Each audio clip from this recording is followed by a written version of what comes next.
पालघर लोकसभा मतदारसंघाचा कालच महायुतीचे उमेदवार डॉक्टर हेमंत विष्णू सावरा यांचा फॉर्म जो आहे तो व्हॅलिड झाला आणि म्हणून आज सर्व महायुतीच्या कार्यकर्त्यांनी वसई बसून जीवदानीचं दर्शन घ्यावं आणि प्रचाराला सुरुवात करावी असं ठरवलं। देवीचा आशीर्वाद हा महायुतीच्या बरोबर राहावा असा आज देवीकडे आग्रह घातलेला आहे आणि आम्हाला खात्री आहे की महायुतीचे उमेदवार डॉक्टर हेमंत सावरा आदरणीय पंतप्रधान नरेंद्र मोदींच्या नेतृत्वामध्ये असणाऱ्या मोदी सरकारमध्ये 400 पैकी 1 असतील या देवीने आम्हाला आज आशीर्वाद सुद्धा दिलेला आहे।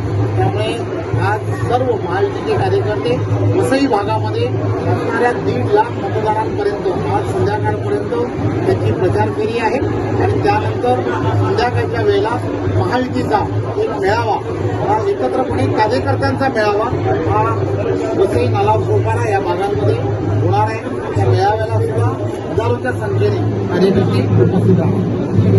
धन्यवाद। आप देख रहे थे इन्वेस्टिगेशन टाइम्स न्यूज। हमारे चैनल से जुड़ने के लिए अभी सब्सक्राइब करें और बेल आइकॉन दबाना न भूलें। धन्यवाद।